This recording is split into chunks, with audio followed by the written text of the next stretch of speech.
Mus'ab bin Umair adalah pemuda Mekah yang dikenal karena ketampanannya, kekayaan keluarganya, dan gaya hidupnya yang mewah. Ibunya yang bernama Kanas binti Malik dikenal sangat keras dan berpengaruh, dan ia juga membesarkan Mus'ab dalam kemewahan. Mus'ab selalu mengenakan pakaian yang terbaik, parfum yang wangi, dan dikenal sebagai pemuda terpandang di antara masyarakat Quraisy. Namun, meskipun ia memiliki semua ini, hati Mus'ab tidak pernah merasa benar-benar puas dan tenang. Dikisahkan, pada suatu hari, Mus'ab bin Umair ini mendengar bisikan tentang ajaran baru yang dibawa oleh Rasulullah SAW. Saat itu, Islam masih disampaikan secara sembunyi-sembunyi karena masyarakat Quraisy menentang keras ajaran tersebut. Namun, Mus'ab malah tertarik untuk mendengar lebih banyak dan mencari tahu apa yang sebenarnya diajarkan oleh Rasulullah Muhammad SAW. Akhirnya, Mus'ab mendatangi rumah Al-Arqam, tempat Rasulullah mengajarkan Islam secara diam-diam kepada para sahabat. Kemudian, ketika Mus'ab mendengar ayat-ayat Al-Quran yang dibacakan oleh Rasulullah SAW, ia merasakan getaran yang begitu kuat di dalam hatinya. Ia menemukan jawaban yang selama ini ia cari. Ketika Mus'ab menyatakan keimanannya di hadapan Rasulullah, itu bukan keputusan yang diambil dengan mudah. Ia tahu betul bahwa keluarganya, terutama ibunya, akan sangat marah dan posisinya di masyarakat bisa saja hancur. Namun, cintanya kepada Allah dan keinginannya untuk mencari kebenaran jauh lebih besar dari rasa ketakutan akan konsekuensi ini. Setelah menyatakan keimanannya, Mus'ab berusaha menyembunyikan Islamnya dari keluarganya. Ia tetap hidup di tengah keluarga yang kaya, namun diam-diam ia mulai belajar lebih dalam tentang agama Islam. Namun takdir berkata lain. Suatu hari, seorang Quraisy melihat Mus'ab sedang sholat bersama Rasulullah SAW, dan orang Quraisy itu melaporkan hal itu kepada ibunya. Kemudian ibunya, Kanas binti Malik, yang sangat keras merasa kecewa dan murka kepada Mus'ab bin Umair. Ia menganggap Mus'ab sebagai pengkhianat keluarga dan agama nenek moyangnya. Ia bahkan mengurung Mus'ab di dalam rumah, berharap bisa memaksanya kembali ke kepercayaan lamanya. Meski dikurung, hati Mus'ab tetap teguh, tak ada ancaman atau tekanan yang bisa membuatnya meninggalkan Islam. Ketika kesempatan untuk hijrah ke Habasyah muncul, ia pun bergabung dengan rombongan kaum muslimin yang hendak menghindari penganiayaan Quraisy. Di Habasyah, ia hidup jauh dari keluarganya, menjalani kehidupan sederhana bersama kaum muslimin lainnya. Meskipun begitu, ia tetap teguh pada keimanannya. Tidak lama kemudian, Mus'ab kembali ke Mekah setelah mendengar kabar bahwa situasi di kota Mekah mulai mereda. Namun ternyata, penganiayaan terhadap kaum muslimin justru semakin menjadi-jadi.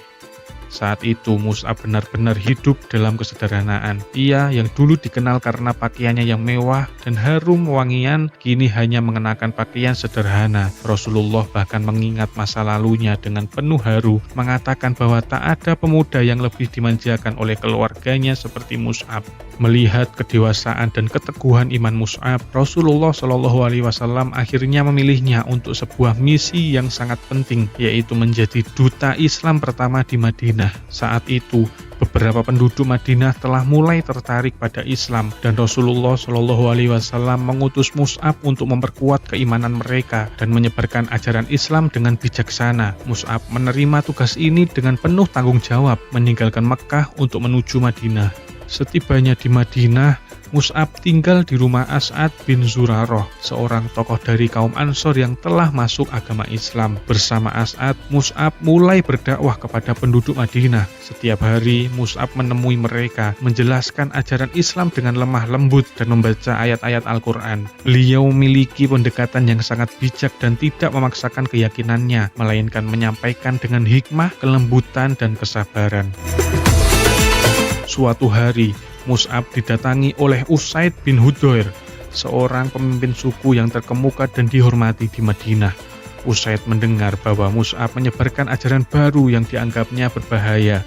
Ia datang dengan membawa tombak dengan niat untuk mengusir Mus'ab. Namun, dengan ketenangan dan kebijaksanaannya, Mus'ab menyambut Usaid dengan hangat dan berkata, "Duduklah dan dengarkan apa yang ingin kusampaikan. Jika kau menyukainya, maka terimalah, dan jika tidak, aku akan pergi."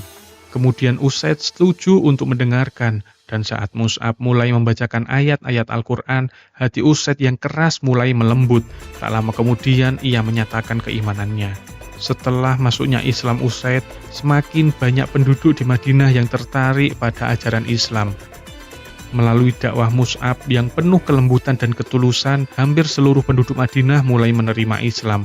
Bahkan pada tahun berikutnya, sebanyak 70 orang dari penduduk Madinah datang ke Bukit Aqobah untuk menyatakan baiat kepada Rasulullah. Semua itu adalah hasil dakwah dari Mus'ab yang melaksanakan tugasnya sebagai duta Islam dengan penuh keikhlasan.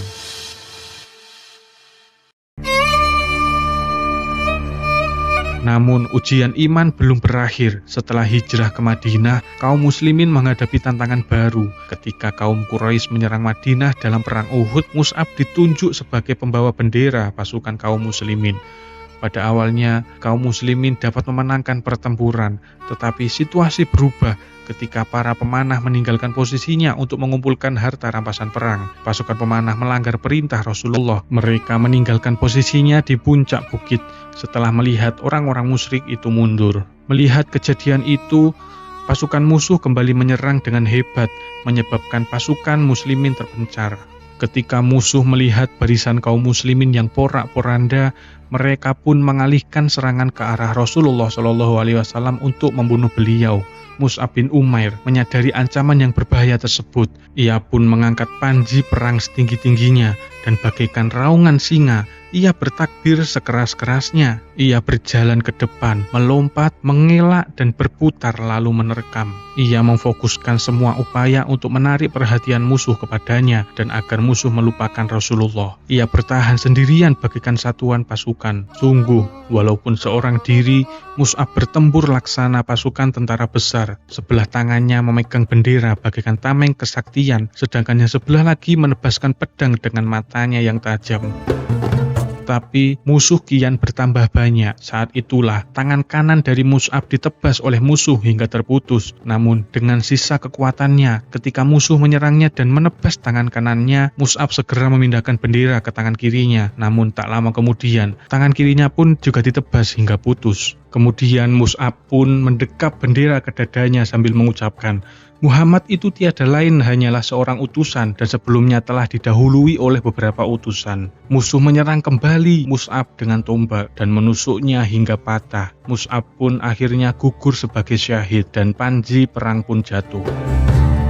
Ketika para sahabat mengurus jenazah Mus'ab setelah peperangan, mereka menemukan bahwa Mus'ab tidak memiliki kain yang cukup untuk menutupi seluruh tubuhnya. Jika kain ditutupkan ke kepalanya, kakinya terlihat. Jika ditutupkan ke kakinya, kepalanya terbuka. Melihat hal itu, Rasulullah SAW bersabda, "Tutupilah bagian kepalanya dengan kain dan tutupi bagian kakinya dengan rumput ilalang." Rasulullah SAW berdiri di depan jasad Mus'ab bin Umair dengan pandangan mata yang penuh dengan cahaya kesetiaan dan kasih sayang. Di hadapannya, Rasulullah SAW membacakan ayat Al-Quran, surat Al-Anzab ayat 23 yang artinya, "Dan di antara orang-orang mukmin itu ada orang-orang menepati apa yang telah mereka janjikan kepada Allah." Kemudian dengan penuh rasa iba, Rasulullah SAW memandangi kain yang digunakan untuk menutupi jasad Mus'ab bin Umair, seraya bersabda, "Ketika di Mekah dulu, tidak ada seorang pun yang aku lihat yang lebih halus pakaiannya dan lebih rapi rambutnya daripada dirimu. Namun sekarang, engkau telah gugur dengan rambutmu yang kusut dan hanya dibalut sehelai kain saja." Setelah itu, pandangan beliau tertuju ke medan pertempuran dengan pemandangan jasad syuhada, rekan-rekan Mus'ab yang tergeletak di atasnya. Rasulullah SAW bersabda, "Sungguh, aku akan menjadi saksi pada hari kiamat nanti bahwa kalian semua adalah syuhada di sisi Allah."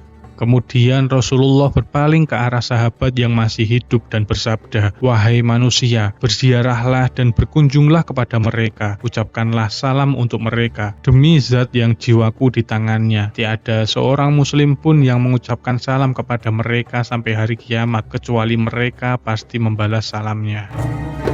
Kisah Mus'ab ini sangat mengharukan. Ia pemuda yang dulunya hidup dalam kemewahan, meninggalkan dunia ini dalam kesederhanaan yang luar biasa, hanya karena kecintaannya kepada Allah dan Rasul-Nya.